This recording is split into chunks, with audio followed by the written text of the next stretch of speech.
করে বললেন যে $1 মিলিয়ন ওয়েস্ট করার পর ওনাকে স্যাক করা হয়নি, বাট হি ডিডন্ট সে যে 100 বা 1000 কোটি টাকার ব্যবসা হয়তো ওনার কারণেই বেড়েছে, তাই না? সো আমরা যারা আজকে কথা বলছি আমরা হয়তো ফেলিয়ার নিয়ে কথা বলছি, কিন্তু আসলে ফেলিয়ার থেকে আমরা শিখে আমরা থেমে যাই না, and we stand beside each other. So I'm really grateful to Aziz. আমি ক্লাস আগে বলেছিলাম যে you'll be someone big in the corporate sector. ও এখনো ওই জায়গায় যেতে পারে না, he's still an underachiever. So আমি এখনো বলবো না যে I'm very proud of you, but I am proud of you, but I know that you're going to create a brand with Undo, which is going to be something very big in Bangladesh. ঠিক আছে? Thank you, and thanks to everyone. Yes.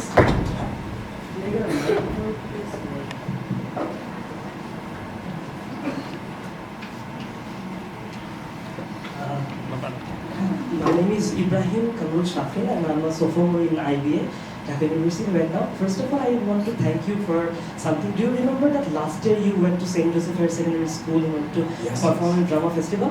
I was the president of that club and it was very difficult to reach out to you initially, but later I went to Aryan Bhai and through Pran and you obliged to perform there, and it was really good for us because we could pull off one of the biggest events in St. Joseph. And it's great to see that there are so many Josephites here right now. Oh, cool. Great. Zabit Bhai is also a Josephite, you know? Okay, I didn't know that. Maybe we need more bridge here to make sure that the juniors and ওই জন্য 10 মিনিটে সব গল্প বলা যায় না, যদি 60 minute পেতাম স্কুল কলেজ নারী অক্ষত সব বলে দিতাম। So my question was, recently I signed a contract with Ganchili, the music label, because I sing as well. But the type of songs I make, my friends say that they're too much crowd pleasing or something that I do to cater to the needs of people. I'm not doing something that is too much out of the box. However, I love doing songs that are simple to understand and people can sing along. So I want to find out where should I get the balance? Like how much should I do for myself and how much should I do for Wow, my amazing question. Amazing question. আমরা যারা শিল্প চর্চা করি দুটো কারণে শিল্প চর্চা করি, একটা হচ্ছে শিল্পের উৎকর্ষতা সাধন, আরেকটা হচ্ছে বাণিজ্যিক সাফল্য। বলতে পারলাম প্রশ্ন কি প্রশ্ন? একটা হচ্ছে শিল্পের উৎকর্ষতা সাধন, আরেকটা হচ্ছে বাণিজ্যিক সাফল্য। ক্লিয়ার না পয়েন্ট? রিসেন্টলি একটা গান ইউটিউবের রেকর্ড ব্রেক করেছে, কিন্তু যে কোনো মিউজিশিয়ানকে যদি জিজ্ঞেস করেন তারা হয়তো এক ধরনের রেসপন্স দেবে, ঠিক আছে? আবার হয়তো একটা গান কোনো ভিউ নেই, কিন্তু এক মিউজিশিয়ানরা শুনে বলবে যে এটা কিভাবে হলো, এত অসাধারণ গান। তো শিল্পের উৎকর্ষতা আর popularity doesn't go hand in hand, এটা একটা truth. There are exceptions, for example opera. আপনি যদি যে কোনো দেশের কারমেন যেরকম এখন চলছে, আপনি দেখতে চান একটা টিকিট $500-600, ঠিক আছে? ওখানে ব্যবসাটাও হয় আবার শিল্পের উৎকর্ষতা সাধনও হয়, কিন্তু সেটা খুবই লিমিটেড মার্কেট এবং খুব কম জায়গাতে হয়।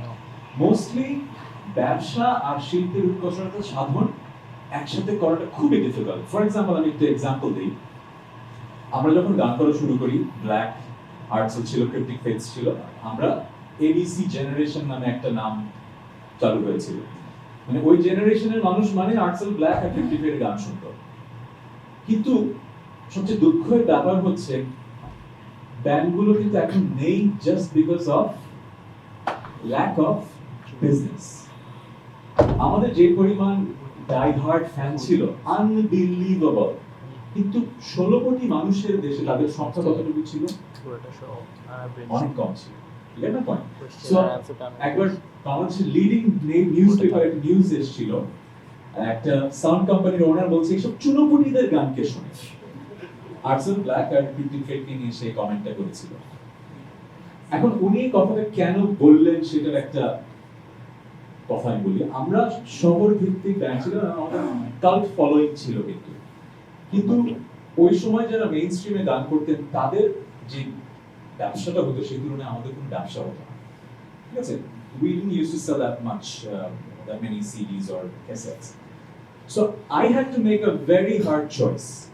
I didn't want to see myself as a washed up artist যার একটা ব্যান্ড ছিল, তারপরে সবাই ভুলে গেছে উনি কর্পোরেট সেক্টরে অথবা বিদেশে গিয়ে সেটেল করলেন। I didn't want to be like that. ওই ফেলিয়ারটা আমি নিতে পারতাম না। আমার মনে হচ্ছে আমি যদি মিউজিশিয়ান হিসেবে সাস্টেইন করি, একটা বয়স পর আমি কিন্তু শিল্পের উৎকর্ষতা সাধন করতে পারবো।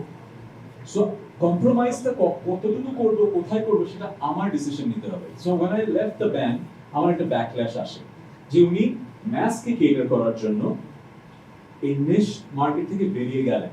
So I face the backlash, কিন্তু ওই ব্যাকল্যাশের চেয়ে ইম্পর্টেন্ট ছিল long term career growth and success. কারণ আলটিমেটলি আমি একটা কর্পোরেট সেক্টর অথবা অন্য ক্যারিয়ারের উপরে যদি ডিপেন্ড করে মিউজিক করতে চাই, তাহলে আসলে I won't be able to reach out to many people. At the same time, I'll be frustrated too. And at one point, I'll have to stop doing it because at the end of the day, the business also matters. So, the question that korle, how do you decide? It actually you decide what's your priority. আমার ওই সময় অনেক বন্ধুরা আছে তারা ওই তারা শখে হয়তো গান করছে, কিন্তু এটি তাদের প্রায়োরিটি ছিল। তার মানে এই না যে সে ফেলিয়ার অথবা আমি কম্প্রোমাইজ করলাম বলে আমি ফেলিয়ার, তা না। আমাদের গোলগুলো ডিফারেন্ট ছিল। আমার গোল ছিল আমাকে যেন মানুষ জিজ্ঞেস না করে ভাই আপনি গান করেন, ও আচ্ছা আর কি করেন। There was this preconceived notion that if you're doing music that means you're not being able to sustain financially well এরকম কিছু একটা ছিল কিন্তু। But I'm one of those musicians who have been able to change that because I had to tweak my offerings. So তোমাকে decide করতে হবে যে তুমি আসলে কোথায় স্থান করে নিতে চাও, শিল্পের উৎকর্ষতার জন্য কাজ করতে চাও নাকি ব্যবসার জন্য কাজ করতে চাও নাকি মাঝামাঝি কোনো কমন গ্রাউন্ড পেতে চাও। আমি যেটা করি আমার দিক থেকে, আমি সারা বছরে যখন গান করি তখন সিঙ্গলস করি, যখন সিনেমা টেলিফিল্মের গান করি, I just want to cater to the audience। কিন্তু আমি যখন অ্যালবাম করি তখন আমি শিল্পের উৎকর্ষতার জন্য কাজ করি। সো অ্যালবাম যেরকম লাস্ট অ্যালবাম করলাম, এই অ্যালবাম আমার একটা গান খুব পছন্দ, গুরু শালিক, কিন্তু এই গানটা কিন্তু হিট হয়নি। You get my point?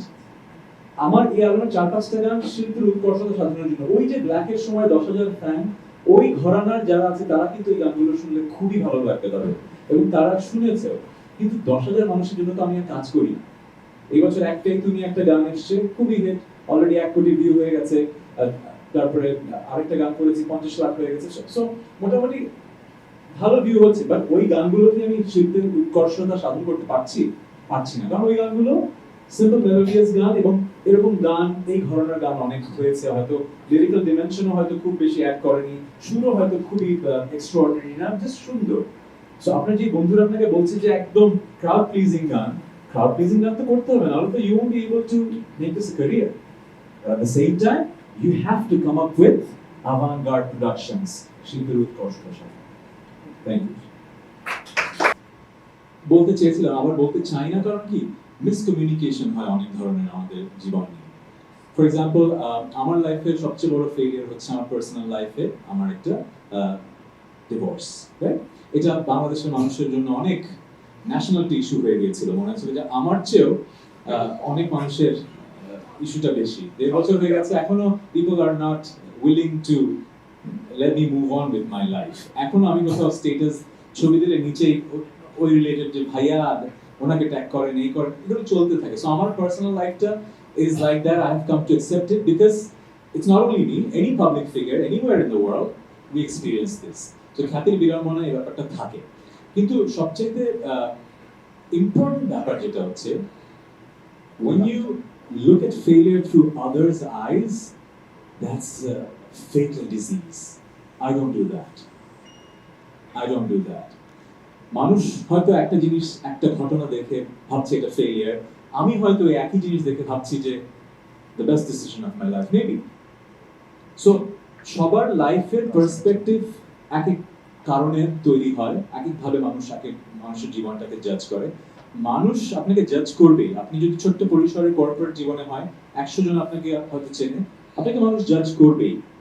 আবার আপনি যদি কোটি মানুষের মাঝে পরিচিত হন, সো 10 লক্ষ মানুষ আপনাকে জাজ করবেই। কিন্তু বেসড অন জাজমেন্ট যদি আপনার কোর্স অফ অ্যাকশন ডিসাইড করেন, you will fail every time.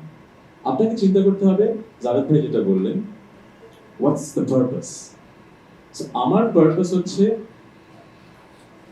আমার কাছে, ওনার যেরকম 2 সন্তান, আমারও 1 সন্তান।